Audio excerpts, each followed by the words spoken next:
Sen hara gelmişsin? Hara gelmişsin sen? Ne güzeldi. Ne yiyirsen sen? Çilek. Ne? Çilek. Çeyrek yiyirsen? Oy. Ne geçek kız sana sen? Ha? Emoş.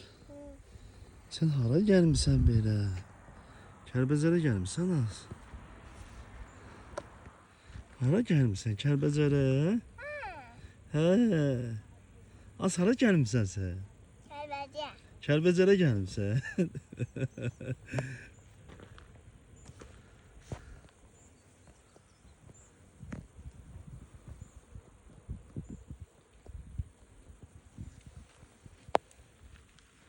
Ne yiyirsən elə sən? Hı? Çilek. Çilek yiyirsən?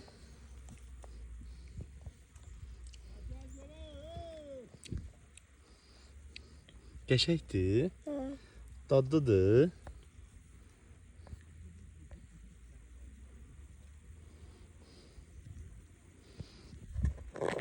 Kim görürsən burada?